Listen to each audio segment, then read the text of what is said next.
ಇನ್ನು ಜಮ್ಮು ಕಾಶ್ಮೀರದ ಪಹಲ್ಗಾಮ್ನಲ್ಲಿ 26 ಭಾರತೀಯ ಪ್ರವಾಸಿಗರನ್ನ ಹೊಡೆದುರುಳಿಸಿರುವಂತಹದ್ದು ವಿಚಾರ ಏನಿದೆ ಅಥವಾ ಪಾಕಿಸ್ತಾನ ಮೂಲದ ಉಗ್ರರು ದಾಳಿ ನಡೆಸಿ ಕೊಂದು ಹಾಕಿರುವಂತಹ ವಿಚಾರವಾಗಿ ಕೇಂದ್ರ ಸರ್ಕಾರದ ನಡೆ ಏನಿರಬಹುದು, ಅದೆಂತ ಕ್ರಮಕ್ಕೆ ಎದುರಾಗಬಹುದು ಅನ್ನುವಂಥದ್ದೇ ಈಗ ಭಾರತೀಯರ ಮುಂದಿರುವಂತಹ ಪ್ರಶ್ನೆ, ಆ ನಿರೀಕ್ಷೆ. ಅದಕ್ಕೆ ತಕ್ಕ ಹಾಗೆ ಇವತ್ತು ಬಿಹಾರದಲ್ಲಿ ಮಾತನಾಡ್ತಾ ಪ್ರಧಾನಿ ನರೇಂದ್ರ ಮೋದಿ ಮೊನ್ನೆ ನಡೆದಂತ ದಾಳಿಯನ್ನ ಬಹಳ ಕಟುವಾಗಿ ಟೀಕಿಸಿದ್ದಾರೆ. ಅದರ ಜೊತೆಗೇನೆ ಮುಟ್ ನೋಡ್ಕೊಳ್ಳುವಂತಹ ಹುಡುಕಿ ಹೊಡೆಯುವಂತಹ ಕಾರ್ಯಾಚರಣೆ ನಡೆಯುತ್ತೆ ಅನ್ನುವಂತಹ ವಿಚಾರವನ್ನು ಕೂಡ ಅವರು ಪ್ರಸ್ತಾಪ ಮಾಡಿದ್ದಾರೆ. ಹಾಗಾದ್ರೆ ಭಾರತದ ನಡೆ ಏನಿರಬಹುದು ಅನ್ನುವಂಥ ವಿಚಾರವಾಗಿ, ಆಮೇಲೆ ಬಹಳಷ್ಟು ಸಂದರ್ಭದಲ್ಲಿ ಇಂತಹ ವಿಚಾರಗಳನ್ನ ಹಿಂದಿಯಲ್ಲಿ ಪ್ರಸ್ತಾಪ ಮಾಡುವಂತಹ ಪ್ರಧಾನಿ ನರೇಂದ್ರ ಮೋದಿ ಬಹುಶಃ ಇವತ್ತು ವಿಶ್ವದ ಇತರ ದೇಶಗಳಿಗೂ ಈ ವಿಚಾರ ತಿಳಿಬೇಕು ಅನ್ನುವಂಥ ಕಾರಣಕ್ಕಾಗಿನ ಏನೋ ಭಾಷಣದ ಕೆಲ ವಿಚಾರವನ್ನ ಅವರು ಇಂಗ್ಲಿಷ್ ನಲ್ಲಿ ಪ್ರಸ್ತಾಪ ಮಾಡ್ತಾರೆ. ಹಾಗಾದ್ರೆ ಭಾರತದ ನಡೆ ಏನಿರಬಹುದು ಈ ವಿಚಾರವಾಗಿ, ಬನ್ನಿ ಇದಕ್ಕೆ ಸಂಬಂಧಪಟ್ಟಾಗಿನ ರಿಪೋರ್ಟ್ ನೋಡ್ಕೊಂಬೋಣ. ಒಬ್ಬೊಬ್ಬ ಉಗ್ರನನ್ನು ಹುಡುಕಿ ಹೊಡೆದುರುಳಿಸ್ತೀವಿ. India will identify, track and punish every terrorist. ಊಹಿಸಲು ಸಾಧ್ಯವಾಗದಷ್ಟು ದೊಡ್ಡ ಶಿಕ್ಷೆ ಗ್ಯಾರಂಟಿ. और इस हमले की साजिश रचने वालों को उनकी कल्पना से भी बड़ी सजा मिलेगी.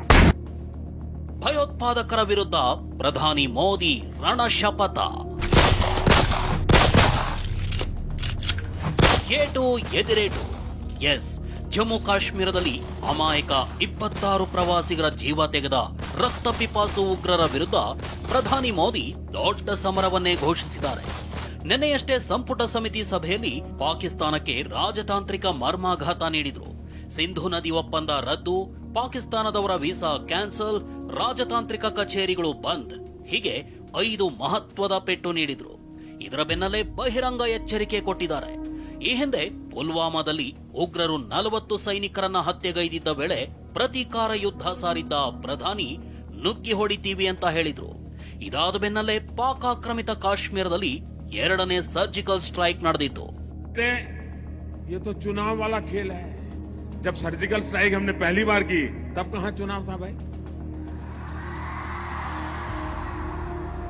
ये हमारा सिद्धांत है, हम घर में घुस के मारेंगे. ಇದೀಗ ಪಹಲ್ಗಾಮ್ ದಾಳಿ ವಿರುದ್ಧ ಮೋದಿ ರಣಭೀಕರ ಕದನದ ಸುಳಿವು ನೀಡಿದ್ದಾರೆ. ಬಿಹಾರದ ಮಧುಬನಿಯಲ್ಲಿ ಚುನಾವಣಾ ರ್ಯಾಲಿ ಉದ್ದೇಶಿಸಿ ಮಾತನಾಡಿದ ಮೋದಿ, ಭಾರತೀಯರನ್ನ ಹತ್ಯೆಗೈದ ಭಯೋತ್ಪಾದಕರು ಎಲ್ಲೇ ಇದ್ರೂ ಹುಡುಕಿ ಹೊಡೆದುರುಳಿಸ್ತೀವಿ ಅಂತ ಖಡಕ್ ವಾರ್ನಿಂಗ್ ಕೊಟ್ಟಿದ್ದಾರೆ.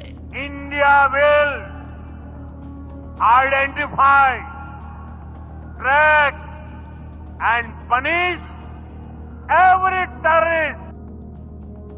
ಘೋರ ಕೃತ್ಯದ ವಿರುದ್ಧ ಕಾರ್ಗಿಲ್ನಿಂದ ಕನ್ಯಾಕುಮಾರಿವರೆಗೂ ಆಕ್ರೋಶ ವ್ಯಕ್ತವಾಗ್ತಿದೆ ಎಂದ ಮೋದಿ, ಯಾರೋ ತಮ್ಮ ಮಗ ಮತ್ಯಾರೋ ಪತಿ ಸಹೋದರನನ್ನ ಕಳೆದುಕೊಂಡಿದ್ದಾರೆ, ಇದಕ್ಕೆ ತಕ್ಕ ಶಾಸ್ತಿಯಾಗಲಿದೆ ಅಂತ ಎಚ್ಚರಿಕೆ ನೀಡಿದ್ದಾರೆ.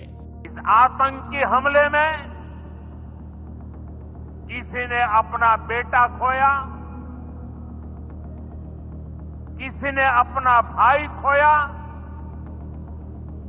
किसी ने अपना जीवन साथी खोया. उनमें से कोई बांग्ला बोलता था, कोई कन्नड़ा बोलता था, कोई मराठी था. आज उन सभी की मृत्यु पर करगिल से कन्याकुमारी तक हमारा दुख एक जैसा है, हमारा आक्रोश एक जैसा है. ये हमला सिर्फ निहत्थे पर्यटकों पर नहीं हुआ है, देश के दुश्मनों ने भारत की आत्मा पर हमला करने का दुस्साहस किया है. ರಾಷ್ಟ್ರಪತಿ ಭೇಟಿ ಮಾಡಿದ ಕೇಂದ್ರ ಗೃಹ ಸಚಿವ ಅಮಿತ್ ಶಾ. ಈ ಮಧ್ಯೆ ಮಹತ್ವದ ವಿದ್ಯಮಾನಗಳು ನಡೀತಾ ಇದ್ದು, ಕೇಂದ್ರ ಗೃಹ ಸಚಿವ ಅಮಿತ್ ಶಾ ರಾಷ್ಟ್ರಪತಿ ದ್ರೌಪದಿ ಮುರ್ಮು ಅವರನ್ನ ಭೇಟಿ ಮಾಡಿದ್ರು. ಉಗ್ರರ ದಾಳಿಯಿಂದಾದ ಸಾವು ನೋವುಗಳು, ಪಾಕಿಸ್ತಾನ ವಿರುದ್ಧ ಭಾರತ ಕೈಗೊಂಡ ಕ್ರಮಗಳ ಬಗ್ಗೆ ವಿವರಿಸಿದ್ದಾರೆ. ಈ ಭೇಟಿ ಸಾಕಷ್ಟು ಮಹತ್ವ ಪಡೆದುಕೊಂಡಿದೆ. ಭಾರತ ಪಾಕ್ನ ಅಟ್ಟಾರಿ ಗಡಿ ಬಂದ್, ಪಾಕ್ಗೆ ಹೊಡೆತ. ಪ್ರವಾಸಿಗರ ಮೇಲೆ ಭಯೋತ್ಪಾದಕರ ಅಟ್ಟಹಾಸದ ಬೆನ್ನಲ್ಲೇ ಭಾರತ ಪಾಕ್ನ ಅಟ್ಟಾರಿ ಗಡಿ ಬಂದ್ ಮಾಡಿದೆ. ಮೇ 1ರೊಳಗೆ ಸೂಕ್ತ ದಾಖಲೆ ನೀಡಿ ಪಾಕಿಸ್ತಾನದ ಪ್ರಜೆಗಳು ಗಡಿ ದಾಟಬಹುದಾಗಿದೆ. ಅಟಾರಿ ಗಡಿಯ ಮೂಲಕ 2023-24ರಲ್ಲಿ 3,886.53 ಕೋಟಿ ಮೌಲ್ಯದ ವ್ಯಾಪಾರ ನಡೆದಿತ್ತು. ಒಟ್ಟು 6,871 ಸರಕು ಸಾಗಣೆಗಳೊಂದಿಗೆ ವ್ಯಾಪಾರ ನಡೆದಿತ್ತು. ಗಡಿ ಮುಚ್ಚೋದ್ರಿಂದ ಈ ವ್ಯಾಪಾರ ಸಂಪೂರ್ಣ ಸ್ಥಗಿತಗೊಳ್ಳಲಿದೆ.